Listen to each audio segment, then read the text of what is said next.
Bom dia. Hoje é o último dia do mês de outubro de 2012 e nós estamos vendo duas tragédias acontecendo simultaneamente. Qual que é a pior? Talvez aquela que se abate sobre o Nordeste do Brasil. Por quê? Porque ela é longa e vai afetar diversos estados, milhões e milhões de pessoas durante muito tempo. Por que isso? Primeiro, isso é o efeito de um comportamento prejudicial ao povo brasileiro desde sua origem. A corrupção, a incompetência, o egoísmo das elites fizeram com que uma região que poderia ser rica, próspera, sem problemas, viver eternamente sob o medo e o risco de pesadelos como esse do Nordeste. O setor elétrico, como deu apagão, também dá oportunidade de teorias e explicações rápidas, o que é terrivelmente negativo, porque assim como acontece com um acidente aeronáutico, não é tão simples assim encontrar explicações. Então hoje ainda estava vendo a repórter da Rede Globo falando em ilhamento, tudo. Ótimo, ilhamento, mas tem que ter usina dentro dessas ilhas. Não adianta nada ilhar uma região que não tem geração de energia elétrica. E os aerogeradores não são solução para isso. Eles são uma fonte, vamos dizer assim, passiva, porque ela depende de outras fontes para poder operar de forma regular. Então o Nordeste já deveria ter usinas termoelétricas e o caso de Boa Esperança em plena atividade. Se isso existisse, seria fácil operar o Nordeste. Mas graças às ONGs internacionais, a pressões oportunistas, a usina de Boa Esperança está atrasando e não cumpre uma função extremamente importante que viria com a existência dela e o sistema de transmissão associado, garantir segurança na área de energia elétrica, que é fundamental a muitas atividades, inclusive para bombeamento de água. O canal que está sendo feito para levar água do Rio São Francisco para lá, essa altura nós já deveríamos ter 4, 5, 6 canais. Mas não temos, porque algumas lideranças idiotas disseram que isso mataria o Rio São Francisco. Essa irresponsabilidade técnica no Brasil não é cobrada. Nós não enquadramos juridicamente aqueles que dizem besteiras dessa espécie. E assim eles têm toda a liberdade de continuar falando, e quando o cenário muda, a televisão, como se não tivesse mostrado nada, cobra soluções que ela mesma condenou nos períodos em que elas eram possíveis e agora poderiam estar funcionando. Então nós temos que ter muito cuidado com a mídia. Agora, e nos Estados Unidos? Felizmente, os efeitos do furacão Katrina ensinaram o governo dos Estados Unidos e dos estados dos Estados Unidos que o Estado não pode ficar à parte desses grandes cataclismas. Ele tem que atuar, tem que unir recursos e não ficar simplesmente esperando que o cidadão comum encontre um caminho. Isso é uma utopia. E o resultado, como aconteceu no Katrina, foi a morte de milhares de pessoas, enquanto que esse furacão, que tem uma amplitude muito maior, ele até agora matou menos de 40, 50 pessoas. O prejuízo material é grande, mas as mortes foram minimizadas, em grande parte pelo uso de um belíssimo sistema de previsão meteorológica. Aqui no Paraná nós tentamos implantar isso através do CIMEPAR. O Paraná já era para ter 4 radares meteorológicos, continua tendo um quando funciona. Um bom sistema de meteorologia e climatologia é extremamente importante para a agroindústria, para a vida do cidadão comum, para a defesa civil, para tudo o que representa enfrentar a natureza. E nós estamos num período perigoso. O ano que vem nós teremos Laninha, o Sol estará no máximo de atividade, que se repete a cada 50 anos. Então, em 2013, nós teremos provavelmente a repetição, quem sabe com intensidade muito maior do que nós estamos vendo agora. Isso aí é apenas um aperitivo para aquilo que poderá acontecer em 2013. Então, é o caso das cidades. Curitiba, por exemplo, nós temos uma quantidade imensa de árvores nas ruas. Quer dizer, o vento atingindo uma velocidade de 100 km por hora, derruba isso tudo. E derruba a linha de distribuição, linha telecomunicações. Quer dizer, estaria mais do que na hora de começar a ampliar as redes subterrâneas. E, no entanto, o pessoal estuda e a gente não vê nada nesse sentido. Isso vale para outras cidades brasileiras. Nesse período de renovação de concessões, o governo federal poderia estar impondo novas regras técnicas, mas como a visão federal é mais oportunista e de economistas, a única coisa que eles enxergam é tarifa, e isso é muito ruim. Quanto pior a tarifa, quanto mais baixa, pior o serviço, que ninguém vai fazer milagre. E o pior de tudo, na área de engenharia, nós não temos critérios decentes para avaliação da competência dos profissionais. Afinal, o que é uma boa obra de engenharia? Quando é arquitetura é fácil, até as pessoas mais humildes aplaudem uma boa obra de arquitetura. Agora, na área de engenharia, há necessidade de novos critérios para a seleção de boas empresas e bons profissionais. Nós somos um país formalista, basta o diploma, basta um carimbo para dizer que o cara pode fazer um prédio de 500 andares. Não pode ser assim.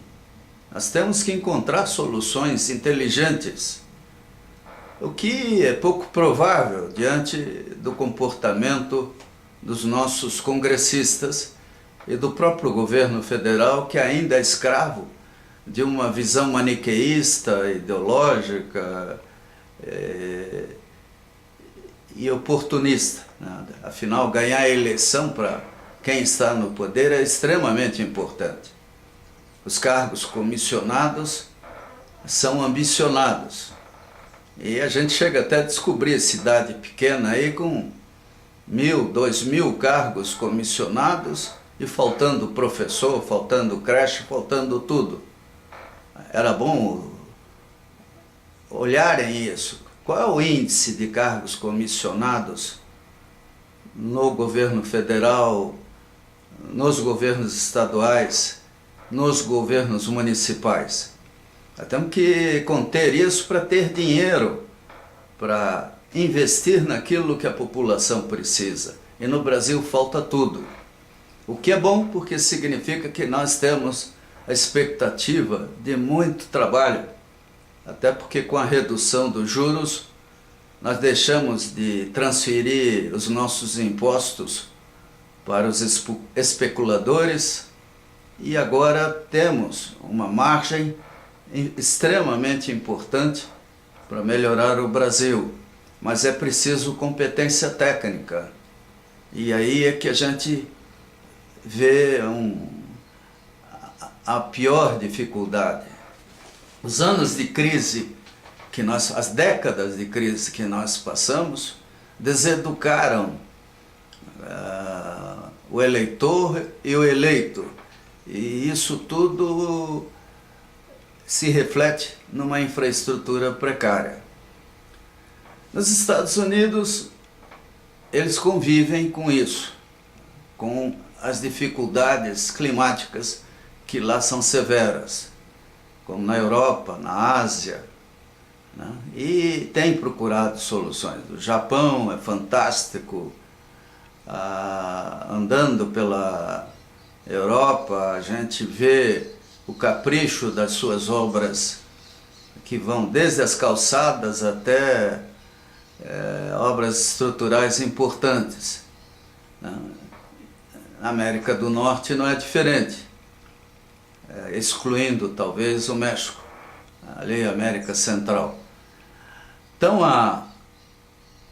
o Brasil precisa agir.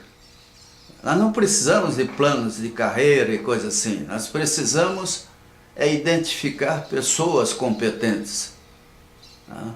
Valorizar tempo de serviço e coisas assim é besteira. Nós temos que valorizar resultados.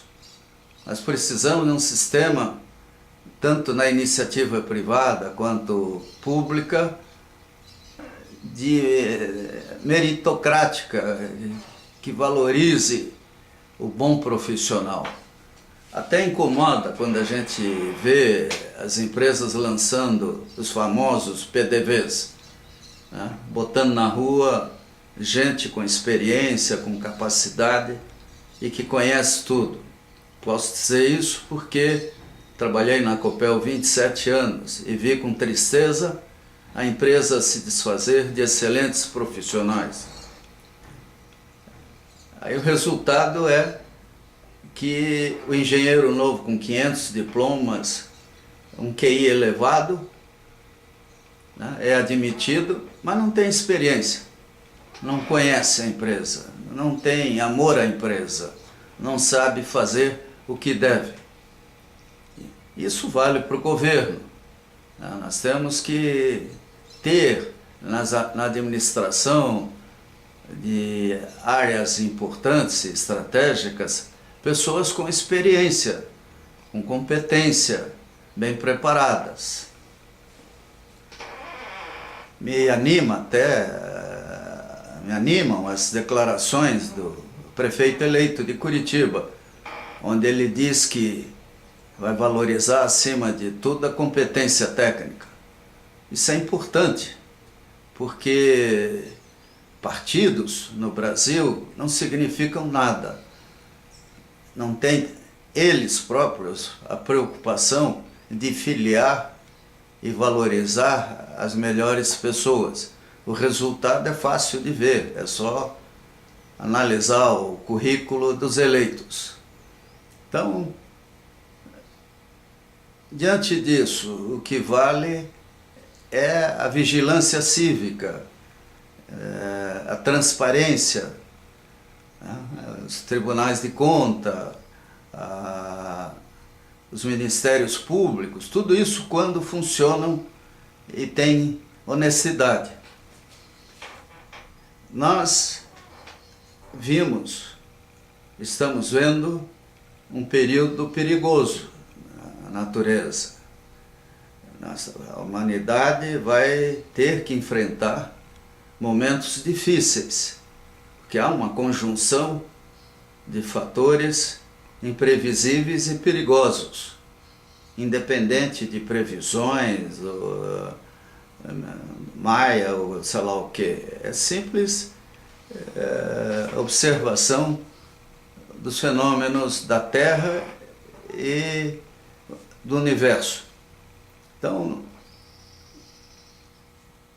vamos ter atenção à defesa civil, a sistemas de meteorologia, climatologia, sensoriamento, a montagem de boas equipes para alerta à população, orientação. Vocês vejam, nos Estados Unidos, um governador lá chegou até a dizer que aquele que não saísse da cidade estaria condenando os socorristas, estaria criando um pesadelo para a administração municipal. Legal isso. E o presidente da República abandonou a campanha eleitoral para se dedicar em tempo integral a decisões que lhe competem. Ótimo. Enquanto que o oponente dele dirige campanhas de doação de mantimentos e coisas que serão necessárias. É um povo que aprendeu com as tragédias que viveu nessas últimas décadas. Nós precisamos aprender também e ter cuidado com os lobbies industriais, ter cuidado com as panaceias.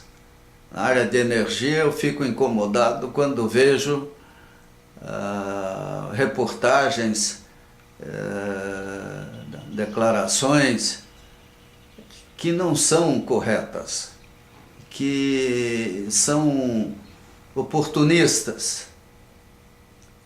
Nós temos que ter atenção e reunir pessoas realmente competentes para uma discussão longa, permanente, do que é feito. Vai desde a pavimentação de uma calçada até a construção de uma linha de transmissão ou uma usina hidrelétrica e praias. Eu fico preocupado quando, por exemplo, vou a Camboriú e vejo prédios de 40 e tantos andares à beira-mar. Não é normal, não é uma boa coisa. Então, tudo isso mostra que temos coisas para fazer. Eu sou de Blumenau. Vi, por exemplo, como alguns lutaram contra o projeto JICA, que tinha o grande mérito de baixar a cota das grandes enchentes 1 metro a 2 metros. Mas naquela época, quando isso era mais barato e mais fácil de fazer, eles conseguiram travar um bom projeto.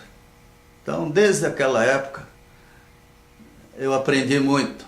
Como presidente da Copel, eu vi a atuação de ONGs contra a usina de Caxias.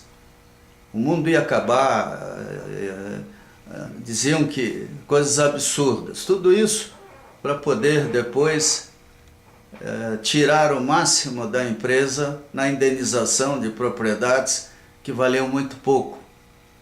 Não tiraram da empresa, tiraram do consumidor de energia elétrica. Quer dizer, o povo paga essa conta. Não existe milagre. Ainda mais numa concessionária. Se ela gasta mais numa obra, ela transfere para a tarifa, de um jeito ou de outro. Então, nós temos que ter consciência e saber que o mundo é dinâmico, a natureza é dinâmica. E conciliar ecologia, meio ambiente, desenvolvimento da humanidade, novos projetos, novas tecnologias, não é fácil. Até porque o conhecimento humano aumenta exponencialmente.